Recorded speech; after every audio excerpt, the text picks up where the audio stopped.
The Battle of Al-Walaja, also known in Arabic as معركة الولجة, 633 CE. The Battle of the Chains was the first decisive encounter between the Muslim army and the Sassanian Persians. This was an important win for the Muslims. Khalid ibn al-Waleed would then chase the remaining of the troops, including the wing commanders of the Battle of the Chains, Commander Kubas and Commander Anshogan.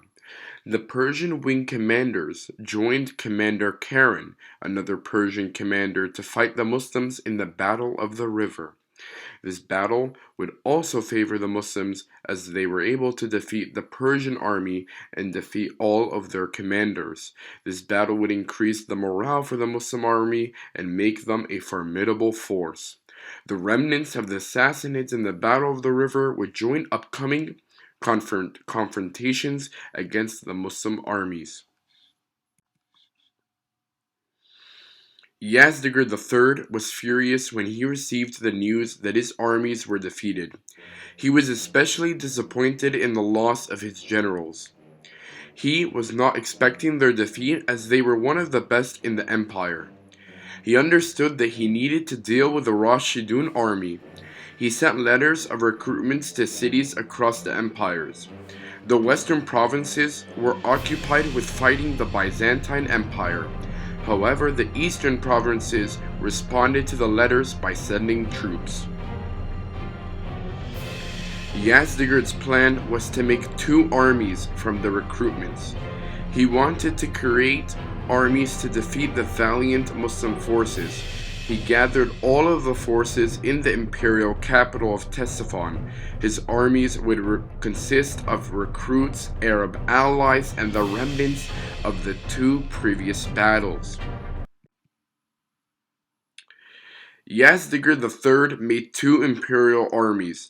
He gave the command to one of the armies to Andazargar and the other to Bahman. The purpose of this was to have two big armies to fight the Muslims at once. On the other hand, Khalid ibn al-Waleed had devised a brilliant spy network. He would use the local Arabs to spy on the Persian advancements. The spies did not have to be Muslim, and some of them were even ex-combatants that had fought the Muslims in the Battle of the River and the Battle of the Chains. Yazdegerd ordered his armies to set off for the plains of Walaja. Commander Andazargar immediately set off while Bahman was slow in his advancements. Khalid's spies informed the Muslims on the location, and Khalid set off with his armies to meet Andazargar. Khalid had the brilliance of a commander that was not expected from an Arab. His tactics were the best of his era. He devised a plan in where he was going to defeat the entire Sassanian army, so the remnants do not regroup and fight them again. The second was to defeat Andazargar before Bahman joins.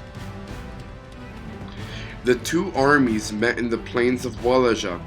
Andazargar had 30,000 men with him. His army was comprised of 20,000 heavy infantry and 10,000 heavy cavalry. He had a simple military alignment in where he had a center and two flanks. In each section of his army he had reserves. Khalid had a similar formation in the eyes of the Sassanians. It appeared to them that the Muslims were aligned in a way in where there was a center and two sides. This part of the army that the Persians saw had 10,000 infantry and 1,000 light cavalry. The wing commanders were Adi ibn Hatim and Amr ibn Asim. This was really confusing for the Persians as they had heard that cavalry of Khalid had played a significant role in the previous battles. Khalid hid 4,000 soldiers behind the hill that were not visible to the Persians. The 4,000 soldiers were divided into two units of horsemen. Andazargar expected the Muslims to make a full charge. This benefited the Sassanians as they had reserves that they could use. Khalid ordered the Muslims to make a full-out charge against the Sassanian lines. It was a stalemate for a long time between the two armies.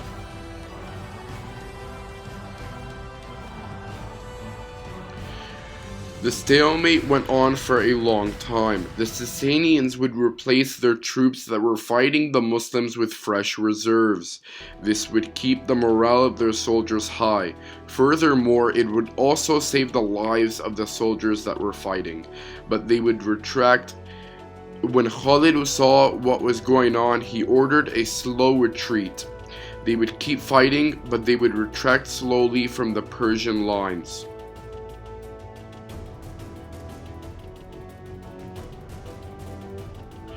The retreat that the Muslims made caused them to be in a crescent formation. Khalid had ordered Adi ibn Hatim and Amr ibn Asim to make a bent shape with their units. Then Khalid abruptly called the cavalry that were hiding behind the plains. When the new cavalry entered into the battle, they caused a loss of cohesion for the Sassanids. This tactic was a genius plan done by Khalid called the double envelopment tactical maneuver. In the ensuing fight, 25,000 Sassanian forces were killed. Andazagar, however, was able to flee with 5,000 soldiers. However, he died from thirst in the desert. The Muslims only lost 2,000 soldiers in this battle. This battle had great significance. It would pave the way for many more expansions that the Muslims would undertake after the Battle of Al-Walaja.